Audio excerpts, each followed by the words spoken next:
going on today, guys? My name's Brobson, and today's video is going to be another progress update on my new Max K from Scratch account, Brob MCFS. I really have to admit that I've been slacking a lot on this account. I started the account just over a week ago, and I was really excited to get the low-level content done. I wanted to do a lot of playing on the first few days of this new account, and I wanted to hopefully get to 1,000 total within a week, but a lot of things have just been going on, and I really haven't had the time to play. It's not really lack of motivation. I'm still really excited about this new account, and I think everyone can agree that when you start a new account on RuneScape, you just get really excited about playing because you get so many total levels per hour. And even like in Demonheim, as you can see here, I bought like 100 Tanglegum logs, and just lighting them all in the smuggler's room got me like 5 fire making levels in like 2 minutes. So it's just really cool. I really like new accounts, and I'm really looking forward to getting all the low level stuff done on this account. But I've just been kind of busy in the past few days, so I'm hoping now I can get to a point where I have regular uploads at least once a day on this channel. I've gotten all the preliminary stuff out of the way. I got the intro settled, I got the rule video up, so now in addition to being able to read the description in any video to read the rules, there's also a full video, which is the video that's featured on my channel if you go to my channel, and that will give you all of the Max K from Scratch rules, and it will explain to you all of the rules that I'll be following on this account and on every upload on this channel and why. So all that kind of preliminary bullshit stuff is done, and now I can just get back to playing, and I hope to be playing at least 4 hours a day on this account.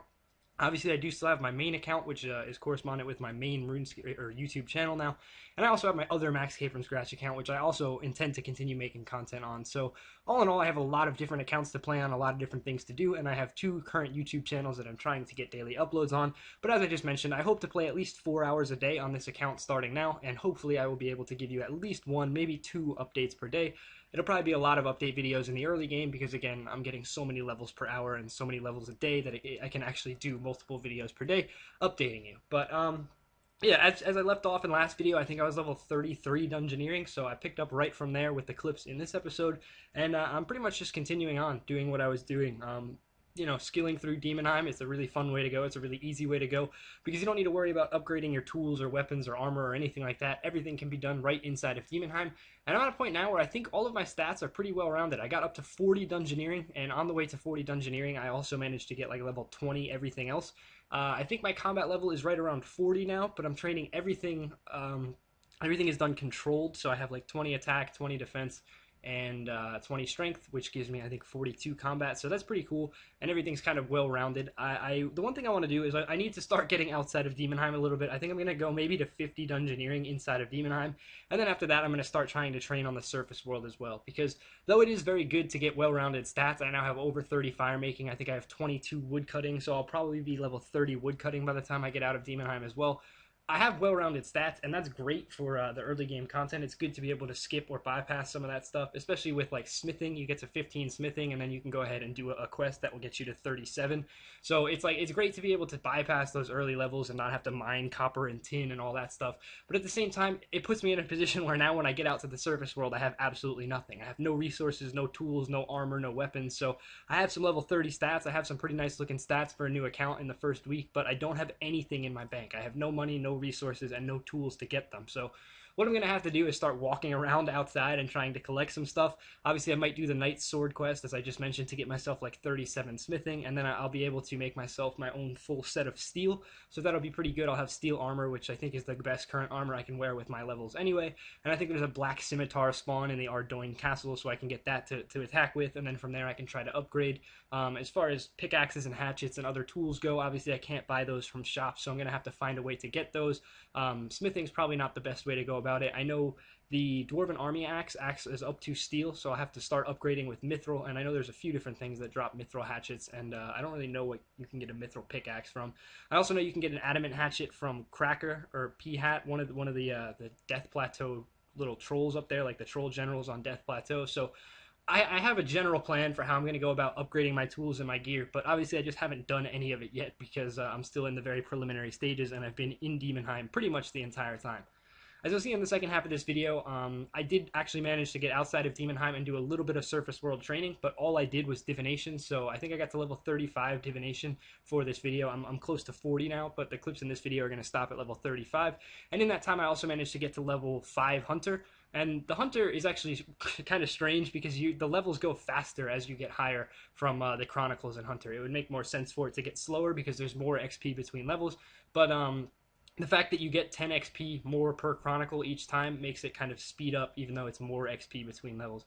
I think I needed to catch I needed to catch 9 chronicles to get from level 1 to 2 because it's 83 experience and it's only 10 XP per chronicle.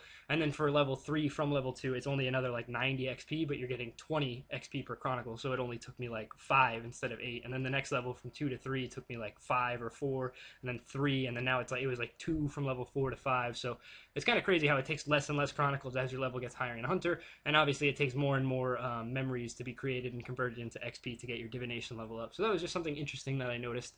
And yeah, the last thing that I really want to talk about in today's video is the fact that I want to start setting myself some long-term goals.